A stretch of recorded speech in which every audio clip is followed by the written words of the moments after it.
My name is Andrew. I'm a doctor of physical therapy. I run an online back pain coaching business. I herniated disc deadlifting during the off season while trying to earn playing time as a walk-on for my college baseball team. I thought becoming a PT would give me the answers to fix it, but nothing I was taught helped me. People always ask me, how did I go from excruciating sciatica to hiking, traveling, and training pain-free? And the honest answer is, I'm not doing more than you. I just have a very simple system that teaches my body that movement is safe again by doing the right things in the right order. I spent 3 years doing everything the traditional rehab system told me to do. Resting, stretching, physio, chiro. Nothing worked until I stopped following the system and built my own. Now these are the 6 things that you can implement today, from the least important to the one thing that changed everything. The first thing is to cut out all caffeine.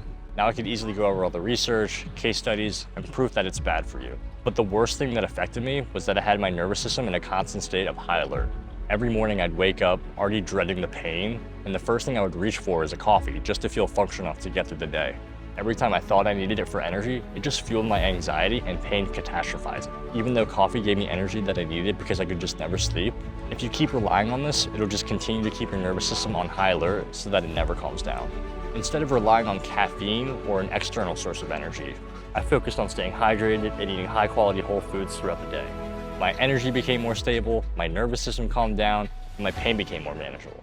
The second thing is don't have more than 2 routine habits. The reason why I say this is because everything above 2 is just hard to stick to. It's extra things on your already busy day that just delay the work that actually needs to get done. I've seen these people have like the craziest, most elaborate morning routines. They wake up, they journal, they meditate, they hit the sauna, they ground, they do their supplements. And then, finally, then they get to work. And it's like half your day is already wasted. Like there's just no point in doing all those things. Find 2 habits that really make a difference in your life, that help you relax, and stick to those over time. For me, that's meditating and nature. Meditating allows me to be in control of my thoughts and actually be aware of what I'm thinking, and make me realize that, hey, some of these things are just temporary. It's not who I am, it's just how I feel in the current state that I'm in. Spending time in nature does something similar to me, but in a different way. When I'm outside, something shifts. The noise in my head gets quieter without me even trying. I'm not forcing myself to calm down. It just happens. A tree moves, light changes, something catches my eye, and suddenly I'm out of my own head for a moment. For those that don't know about me, I grew up with pretty severe anxiety. Like I was worried about things, I was in my own head. The world just felt like a lot, and I was just always hyper and super reactive to things. These 2 things really kept me grounded. Find out what works for you and stick to them. All right, it only gets more important from here. The third one is optimize your sleep. Get 10 minutes of sunlight in your eyes first thing in the morning to set your circadian rhythm. Don't use your phone at least an hour before bed. This means don't doom scroll looking for exercises in the middle of the night. This keeps your brain on high alert and just tells it to stay awake. Don't exercise in the same room that you sleep in. This is such a small thing, but keep your bedroom just for sleeping and just for rest, and so whenever you enter that bedroom, the only thing that you're doing is switching off your mind, switching off your brain, and you're sleeping. When you do everything in one spot, your brain subconsciously just can't figure out what it needs to do, whether it needs to work or whether it needs to sleep. It just confuses your mind and your body. Treat your room like a temple. The fourth one is stop just resting. When you're in pain, it's intuitive, right? To just rest, sit, lay down in bed.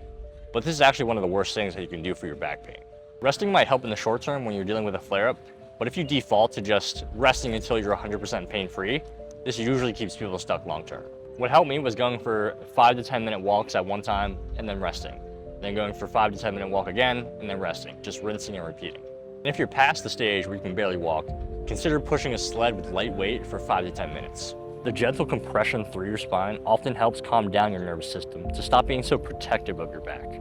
Don't fall into the trap of just doing nothing at all. The moment I stopped waiting to feel 100% before moving, that's when things actually started to change. The fifth one is to stick to only a few exercises that actually move the needle. With all the information out there, it can be challenging to just pick a few. But the truth is, you only need a few to rebuild a back that actually holds up long term. The key isn't doing more, it's about doing the right exercises. I learned this from hours upon hours of research on Google, social media, and just trying so many different things that just didn't do anything.